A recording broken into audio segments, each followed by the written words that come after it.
Hello friends, तो आजच्या या व्हिडिओ लेक्चरमधून आज आपण ट्रान्झिस्टर कॉन्फिगरेशनचा जो दुसरा प्रकार आहे कॉमन एमिटर कॉन्फिगरेशन या कंटेंटने आपण चालू करूया. तर मागील ट्रान्झिस्टर कॉन्फिगरेशन म्हणजेच कॉमन बेस कॉन्फिगरेशन किंवा कॉमन बेस कनेक्शन या कॉन्फिगरेशनमध्ये आपण डिटेल्स PNP ट्रान्झिस्टर आणि NPN ट्रान्झिस्टर या दोन्ही प्रकारचे ट्रान्झिस्टर घेऊन आपण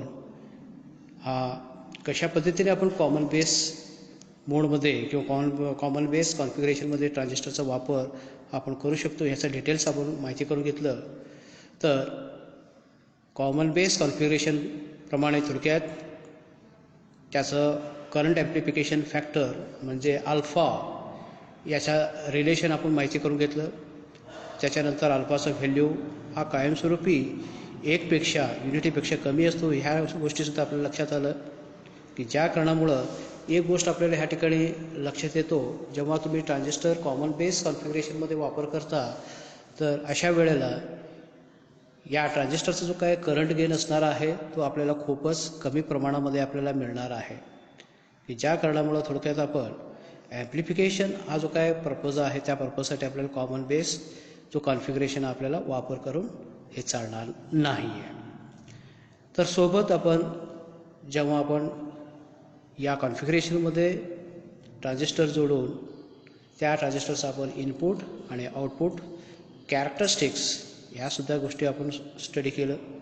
त्याच्यावरून इनपुट आणि आउटपुट ट्रान्झिस्टरचे रेजिस्टन्सचे डेफिनेशनसुद्धा आपण डिफाईन केलं. तर त्याचप्रमाणे आपल्याला आता या सदरच्या व्हिडिओ लेक्चरमध्ये आपण पुढील ट्रान्झिस्टरचा कॉन्फिगरेशन म्हणजे दुसरा प्रकार कॉमन एमिटर कनेक्शन और कॉमन एमिटर कॉन्फिगरेशन याच्याबद्दल आपण चर्चा या प्रस्तुत व्हिडिओमार्फत आपण करणार आहोत. तर या चित्रांमध्ये या सर्किट डायग्राममध्ये थोडक्यात दोन प्रकारचे ट्रान्झिस्टर ह्या ठिकाणी दाखवले गेलेले आहेत. तर एका डायग्राममध्ये हा NPN ट्रान्झिस्टरचा डायग्राम तुम्हाला पाहायला मिळतो, तर दुसऱ्यामध्ये PNP ट्रान्झिस्टरचा वापर झालेला आहे. तर या दोन्ही डायग्राम ऑब्झर्व केला असता या ठिकाणी हा जो बेस आहे, बेस इनपुट साईडला दिसते तुम्हाला इथं. तर कलेक्टर जो असणार आहे हा आउटपुट साईडला आहे.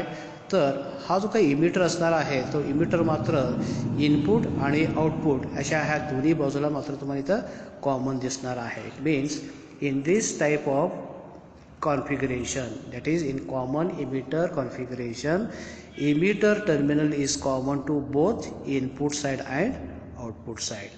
बरोबर आहे का? ह्या गोष्टी आपल्याला ह्या दोन्ही डायग्रामवरून आपल्याला लक्षात येतं. तर ह्या NPN ट्रान्झिस्टरमध्ये तर ह्या ठिकाणी हा इमिटर आहे, right. This is one is base, this one is the collector terminal, right it is. तर या ठिकाणी आपण इमिटर जो असणार आहे हा इनपुट साईडला आणि या ठिकाणी आउटपुट साईडला कॉमन आपण घेतलेला आहे, की ज्यामुळं आपण ह्याला काय म्हणतो इथे कॉमन एमिटर कॉन्फिगरेशन आपण म्हणतो. तर ह्या नजीकच्या सर्किट डायग्राम जर आपण ऑब्झर्व केलं, ह्या ठिकाणी आपण PNP ट्रान्झिस्टरचा वापर केलेला आहे. तर ह्या ठिकाणी बेस हा इनपुट साईडला आहे, तर कलेक्टर आउटपुट साईडला आहे, तर इमिटर हा इनपुट आणि आउटपुट तर ह्या दोन्ही साईडला हा कॉमन दिसणारा हा टर्मिनल तुम्हाला पाहायला मिळतो. म्हणजे थोडक्यात अशा प्रकारचं जे काय ट्रान्झिस्टरचा कनेक्शनचा जो प्रकार आहे याला आपण काय म्हणतो इथे common emitter connection. So the common emitter terminology is derived from the fact that the emitter is common to both input and output sides of the configuration, right it is. So the first figure shows the common emitter in NPN configuration and the second figure shows the common emitter PNP configuration. Okay, जेव्हा आपण transistor common emitter कनेक्शनमध्ये आपण जोडू तर आता ह्या केसमध्ये या ट्रान्झिस्टरचा इनपुट आउटपुट कॅरेक्टरिस्टिक्स काय असणार आहे, तर अशा केसमध्ये या ट्रान्झिस्टरचा करंट गेन काय असणार आहेत, त्यानंतर कलेक्टर करंटसाठी इक्वेशन काय असणार आहेत आणि इनपुट आउटपुट रेजिस्टन्सेस काय असणार आहे याचा डिटेल्स या ठिकाणी आज आपण या व्हिडिओद्वारे आपण माहिती करून घेऊया. Okay, so move to the next slide. आता या ठिकाणी जो काही करंट ॲम्प्लिफिकेशन फॅक्टर असणार आहे, तर ह्या ठिकाणी आपण म्हणणार आहे त्याला बेस करंट ॲम्प्लिफिकेशन फॅक्टर. फक्त करंट ॲम्प्लिफिकेशन फॅक्टर न बनता आता आपण काय म्हणणार आहे, it is treated as a base current amplification factor and it is denoted by letter beta. Beta ह्या लेटरने आपण ह्या बेस करंट ॲम्प्लिफिकेशन फॅक्टरने आपण रिप्रेझेंट करणार आहे. तर मागील केसमध्ये सुद्धा आपण करंट ॲम्प्लिफिकेशन फॅक्टर डिफाईन करत असताना आपण output current divided by input current या दोघांचा रेशो आपण घेतलेला आहे. इन सिमिलर मॅनर ह्या ठिकाणी सुद्धा आपण काय करणार आहे, या ट्रान्झिस्टर मोड कनेक्शनमध्ये output current divided by input current, तर ह्या दोघांचाच आपण ह्या ठिकाणी रेशो घेणार आहे.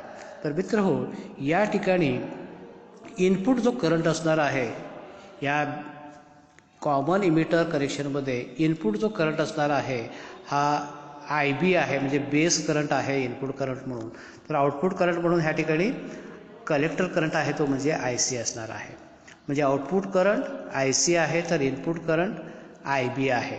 ओके, तर IC divided by IB, so this ratio is called here that is base current amplification factor. So here in common emitter connection, input current is base current and output current is collector current. Correct? So the ratio of the change in collector current to the change in base current, it is known as the base current amplification factor. तर ह्या ठिकाणी तुम्ही change in IC divided by change in IB sir घेऊ शकता, किंवा सरळ सरळ तुम्ही beta value IC divided by IB या दोघांच्या रेशोला सुद्धा तुम्ही काय म्हणू शकता, इथे बेस करंट ॲम्प्लिफिकेशन फॅक्टर. म्हणजे ह्या ठिकाणी IC हा आउटपुट करंट आहे तर IB इनपुट करंट आहे. करेक्ट, की ज्या कारणामुळं output divided by input current ह्या दोघांच्या रेशोला आपण काय म्हणतो, करंट ॲम्प्लिफिकेशन फॅक्टर म्हणतो. तर कॉमन इमिटर कनेक्शनमध्ये त्याला आपण काय म्हणणार आहे, बेस करंट ॲम्प्लिफिकेशन फॅक्टर आणि it is denoted by letter beta. Okay, हे लक्षात आलं definition. So the change in collector current, the ratio of change in collector current to the change in base current, that ratio is called as the current base current amplification factor. Okay, मग आता एक गोष्ट मला सांगायचं आहे आता, तर IB आणि IC ह्या दोघांचा व्हॅल्यू जर आपण एकमेकाला जर आपण कम्पेअर केला असता, IB व्हॅल्यू कसा असतो तिथे, हा खूपच कमी असतो. आता बघा, IB आणि IC ह्या दोघांचा बेरीज म्हणजे काय असतो, इमिटर करंट असतो. It means IE is equal to IC plus IB, हा इक्वेशन आपल्याला माहिती आहे. तर त्यापैकी IB करंट हा किती असतो, जवळपास इमिटर करंटच्या 5%. जवळपास इमिटर करंटच्या 5% करंट म्हणजे हा काय असणार आहे, बेस करंट असणार आहे. म्हणजे त्या इमिटरच्या 95% जो व्हॅल्यू असणार आहे इमिटरचा, तो IC म्हणून आपल्याला उपलब्ध होणार आहे, म्हणजे कलेक्टर करंट म्हणून आपल्याला उपलब्ध होणार आहे. म्हणजे थोडक्यात या ठिकाणी IB व्हॅल्यू खूपच मायनर असल्यामुळं तर न्यूमरेटर मात्र IC व्हॅल्यू लार्ज आहे. बरोबर आहे की नाही. आता समजा 100 अल्फा आपल्या ह्याचा व्हॅल्यू IE व्हॅल्यू किती आहे बाबा, तर समजा 100 मिली ॲम्पियर आहे. ओके, तर त्या 100 मिली ॲम्पियरपैकी 5 मिली ॲम्पियर इतकंच करंट हा IB व्हॅल्यू असणार आहे आणि 95 मिली ॲम्पियर इतका करंट हा तुमचा IC दिसणार आहे. याचा अर्थ जो डिनॉमिनेटर व्हॅल्यू आहे तो खूपच न्यूमरेटरपेक्षा कमी असल्यामुळं हा बीटा व्हॅल्यू तुम्हाला कायमस्वरूपी कसा मिळणार आहे, या ठिकाणी लार्ज मिळणार आहे. म्हणजे थोडक्यात जेव्हा एखादा ट्रान्झिस्टर तुम्ही कॉमन इमिटर कॉन्फिगरेशनमध्ये जोडता, तर ह्या केसमध्ये या कॉन्फिगरेशनचा जो काय करंट गेन असणार आहे तो खूपच जास्ती तुम्हाला मिळणार आहे. याला कारण काय असणार आहे, तर ह्या ठिकाणी जो काही इनपुट करंट आहे तो म्हणजे बेस करंट आहे आणि हा बेस करंट खूपच कमी असल्यामुळं आपल्याला जो काय करंट गेन आपल्याला मिळणार आहे, तर तो करंट गेन आपल्याला जास्ती प्रमाणामध्ये आपल्याला उपलब्ध होऊ शकणार आहे, की ज्या कारणामुळं हा कॉमन इमिटर कॉन्फिगरेशन सर्रास आपण ॲम्प्लिफिकेशन पर्पजसाठी आपण वापर करतो. खाली उल्लेख केलेला बघा, normally only 5% of emitter current flows to the base, so amplification factor is greater than 20 and usually this range varies from 20 to 500.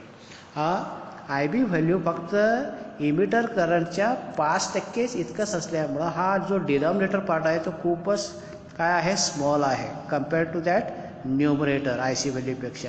ज्या कारणामुळं जो बीटा व्हॅल्यू असणार आहे, जो करंट बेस आपलं बेस करंट ॲम्प्लिफिकेशन फॅक्टरचा व्हॅल्यू आपल्याला मिळणार आहे तो खूपच लार्ज मिळणार आहे. आणि या कॉन्फिगरेशनसाठी या बीटाचा व्हॅल्यू हा कसा असणार आहे, it is in between 20 to 500 या रेंजमध्ये आपल्याला या बीटाचा व्हॅल्यू आपल्याला मिळू शकणार आहे. ओके. त्याच्यानंतर आता आपण कॉमन बेसमध्ये जो काय करंट ॲम्प्लिफिकेशन फॅक्टर आहे तो ह्या ठिकाणी आपण ऑलरेडी उल्लेख केलेला बघायचा, that is divided by alpha.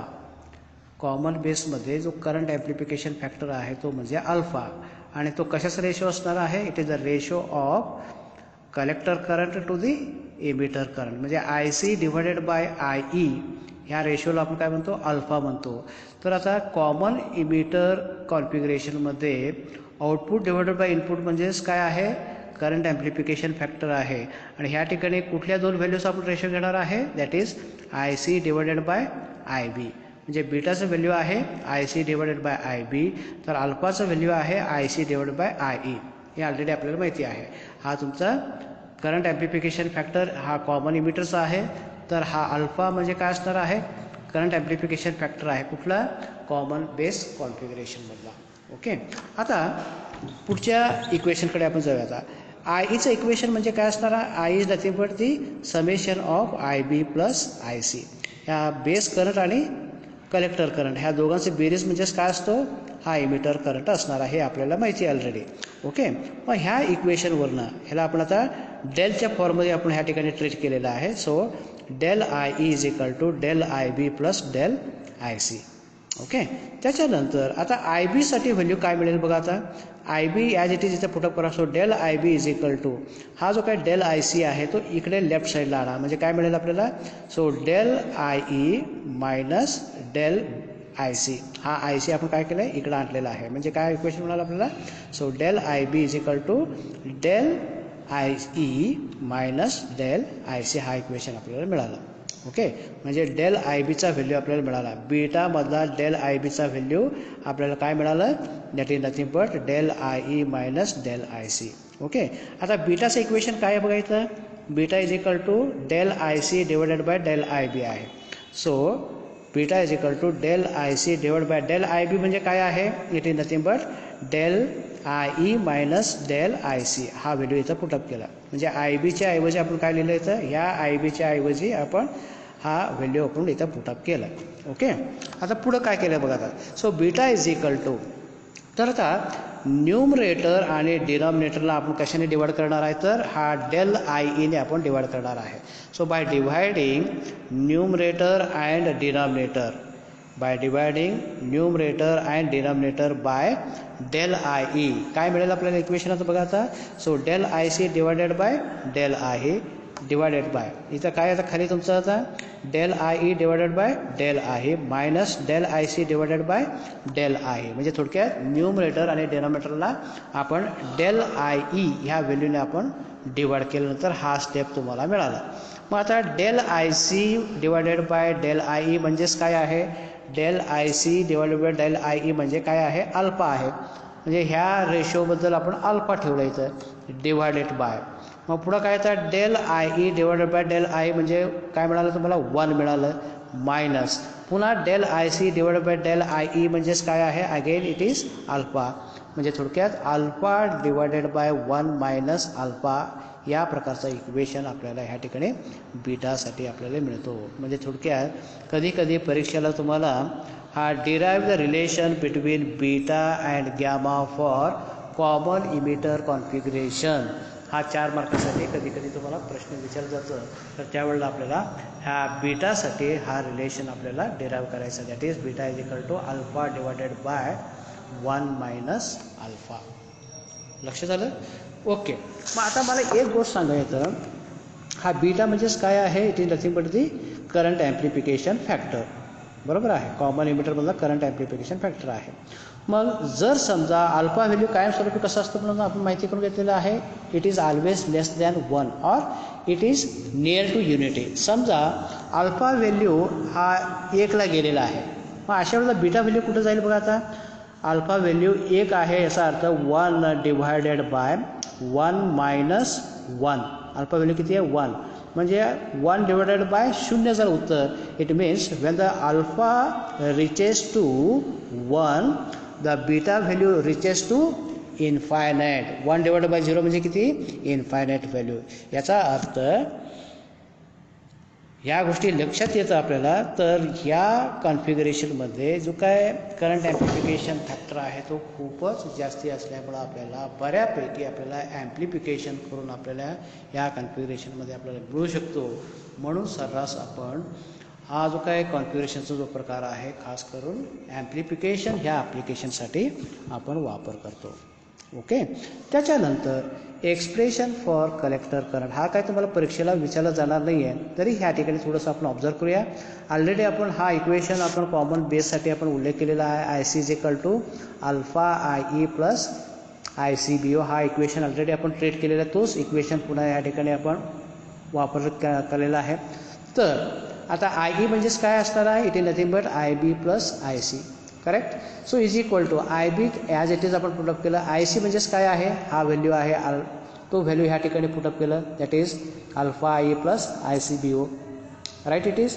त्याच्यानंतर आपण पुढं काय करणार आहे बघा. आता I B plus I C B O as it is इथं पुटअप केलेलं राईट साईडला. तर हा अल्फा आय ई जो असणार आहे तो ह्या ठिकाणी लेफ्ट साईडला आणलेला आहे. म्हणजे काय होईल आता तुमचं इथं I E minus alpha I E.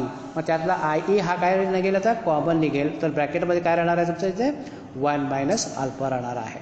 So I E in bracket 1 minus alpha is equal to I B plus I C B O. हा इक्वेशन आपल्याला मिळालं. मग आता आय ईसाठी काय मिळेल फक्त आता, मग हा जो टर्म आहे तो इकडे आणणार राईट साईडला. मग राईट साईडला आणल्यामध्ये तो डिवायडेशनला जाईल. So I B divided by 1 minus alpha plus I C B O divided by 1 minus alpha. हा इक्वेशन आपल्याला मिळालं. So this is called as the emitter current for the that is the common emitter configuration. लक्ष झालं का. एवढंच ह्या गोष्टी इथं लक्षात ठेवा. कशासाठी, एक्सप्रेशन फॉर कलेक्टर करंटसाठी आय ई व्हॅल्यू इतकं आपल्याला मिळालं. करेक्ट. मग त्याच्यावरनं आपण आय सी व्हॅल्यू इक्वेशनसुद्धा आपण ह्या ठिकाणी आपण डेराईव्ह करू शकणार आहे. मग याच्यासाठी आय सीसाठी ऑलरेडी आपल्याला इक्वेशन आहे, तर alpha I E plus I C B O. तर ह्या ठिकाणी तुम्ही अल्फा आयचा व्हॅल्यू काय जे काय मिळालेला आहे तो व्हॅल्यू ह्या ठिकाणी तुम्ही जर पुटअप केलं तर तो तुम्हाला काय मिळू शकणार आहे, या ठिकाणी कलेक्टर करंटसाठी तुम्ही एक्सप्रेशन मिळू शकणार आहे. तर एक्झामसाठी तुम्हाला काय हा कलेक्टर करंट एक्सप्रेशनसाठी तुम्हाला कुठल्याही प्रकारचा प्रश्न विचारला जाणार नाही आहे. तरी ह्या ठिकाणी आपण एक स्लाईड ह्या ठिकाणी आपण पुटअप केलेला आहे. त्याच्यानंतर आपण पुढं सरकूया. आता characteristics of common emitter configuration. तर इनपुट आणि आउटपुट कॅरेक्टरिस्टिक्सकडे आपण आता वळूया. मग आता इनपुट कॅरेक्टरिस्टिक कशामध्ये असणार आहे, इनपुट व्होल्टेज आणि इनपुट करंट. मग आता ह्या कॉन्फिगरेशनमध्ये इनपुट व्होल्टेज आणि इनपुट करंट काय आहेत बघा. आता तर ह्या ठिकाणी इनपुट व्होल्टेज असणार आहे व्ही बी. हे काय बघायचं, हा इमिटर आहे, इकडचं तुमचं बेस आहे, म्हणजे थोडक्यात व्ही बी ई हा थोडक्यात तुमचं इनपुट व्होल्टेज आहे.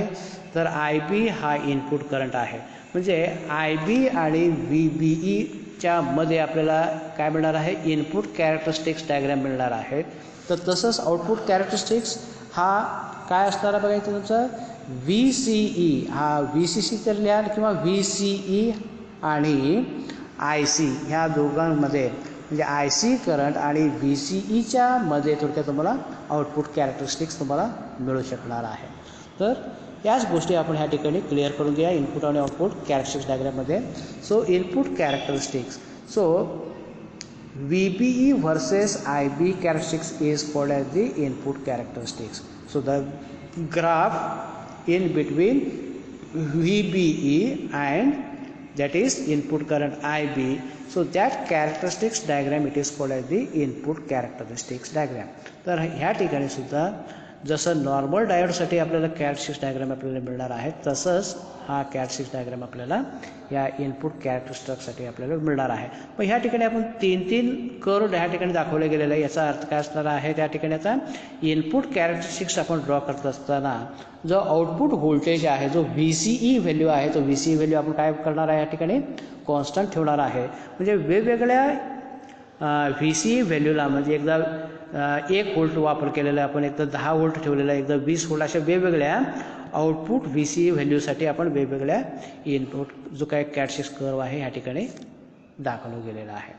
मग ह्या कर्ववरनं आपल्याला काय कॅल्क्युलेट करता यायला पाहिजे, आता इनपुट रेजिस्टन्स. आता इनपुट रेजिस्टन्स हा काय असू शकेल इथे, that is input voltage divided by input current. मग इनपुट व्होल्टेज काय आहे तुमचं, that is nothing but VB. मग इनपुट रजिस्टर करंट काय आहे तुमचं, that is nothing but IB. तर ह्या दोघांचा रेशोला आपण काय म्हणणार आहे, तर इनपुट रेजिस्टन्स आपण म्हणू शकणार आहे. लक्षात येतं. सो दुसरा पॉईंट बघा, IB increases rapidly with VB. It means input resistance is very small. या केसमध्ये सुद्धा इनपुट रेजिस्टन्स हे खूपच कमी असल्यामुळं, कारण आपण इनपुट जो काय जंक्शन आहे, म्हणजे जो काय पहिला जो काही जंक्शन आहे आपला बेस इमिटर जो जंक्शन आहे, हा फॉरवर्ड बायस मोड ज्यामध्ये जोडले असल्यामुळं त्याचं काय रेजिस्टन्स आहे तो खूपच कमी असल्यामुळं थोडक्यात काय होणार आहे, जसं VB तुम्ही ग्रॅज्युअली वाढत जाणार आहे, तसं करस्पॉन्डिंग जो काय इनपुट करंट IB आहे तो IB व्हॅल्यूसुद्धा रॅपिडली तुम्हाला वाढ झालेलं दिसून येणार आहे. Okay. So IE almost independent of VCE. जो काय इमिटर करंट आहे तो इमिटर करंट मात्र जे काय कमी जास्त वाढ कमी जास्त होणार आहे तो मात्र कुठल्याही प्रकारामध्ये VCEवरती अवलंबून नाही आहे. या गोष्टी आपल्याला इथं लक्षात घ्यायचं आहे. Okay. So the value of IE is of the range of micro ampere. आयचा व्हॅल्यू हा कसा असणार आहे या ठिकाणी, तर मायक्रो ॲम्पियरमध्ये तुम्हाला पाहायला मिळणार आहे. So that is about the input characteristics. मग आता आउटपुट कॅरेक्टरिस्टिक्स कशामध्ये असेल, मगाशी सांगितल्याप्रमाणे आउटपुट व्होल्टेज म्हणजे VCE आहे आणि आउटपुट करंट कुठला आहे तर IC असणार आहे. म्हणजे VCE आणि IC ह्या दोघांमधला जो काय ग्राफ आहे त्या ग्राफला आपण काय म्हणणार आहे, आउटपुट कॅरेक्टरिस्टिक्स आपण म्हणणार आहे. मग आता IC varies linearly with VCE only van VCE is very small. जेव्हा VCE व्हॅल्यू लहान आहे, कमी आहे, त्यावेळेला जसं जसं तुम्ही VCE व्हॅल्यू वाढत जाता तसं तसं IC व्हॅल्यूसुद्धा तुम्हाला लिनियरली वाढ होताना तुम्हाला पाहायला मिळणार आहे. पण under large value of VCE the value of IC will be remains almost constant. हा कॉन्स्टंट राहत जाणार आहे. त्यामुळे तुम्हाला या ठिकाणी जे नंबर ऑफ इथं कर्व ग्राफ जे दिसतात तिथे वेगवेगळ्या इनपुट करंटसाठी आपण ह्या ठिकाणी प्लॉट केलेलं, वेगवेगळ्या इनपुट करंटसाठी ह्या ठिकाणी वेगवेगळ्या कॅरेक्टरिस्टिक्स हा डायग्राम या ठिकाणी प्लॉट केले तुम्हाला पाहायला मिळणार आहे. So as VCE increases IC becomes constant. जसं तुम्ही VCE लार्ज व्हॅल्यूने तुम्ही वाढणार आहे तसं IC व्हॅल्यू मात्र वाढ न होता तो कसा राहणार आहे, कॉन्स्टंट राहिलेलं तुम्हाला पाहायला इथं कॅरेक्टरिस्टिक्स डायग्राममध्ये आपण मिळतो इथे. मग आता ह्या ठिकाणी सुद्धा आपण वेगवेगळ्या रिजन्स दाखवले गेलेले बघा. आता हा जो काही ह्या ठिकाणी शेडेड पोर्शन दिसतोय तुम्हाला इथं, हा जो काही शेडेड पोर्शन दिसतोय तुम्हाला, तर हा शेडेड पोर्शन म्हणजे कशासाठी असणार आहे तर that is called the saturation region. तर हा पहिला जो काही लाईन आहे, पहिल्या लाईनच्या खालचा जो काही पोर्शन हा ब्लॅक कलरमध्ये दिसतोय तुम्हाला. So this portion is called the cut off region, right. तर इथून ते सॅच्युरेशन रिजन आणि कट ऑफ रिजन ह्या दोघांच्या मधला जो काय पोर्शन आहे त्याला आपण काय म्हणणार आहे, ॲक्टिव्ह रिजन आपण म्हणणार आहे. म्हणजे तो कुठून ते कुठं असेल, आता इथं तो स्टार्ट होईल, या ठिकाणी हा जो काही शेडेड पार्ट संपलेला आहे या ठिकाणी स्टार्ट होईल आणि थोडक्यात कॅरेक्टरिस्टिक्स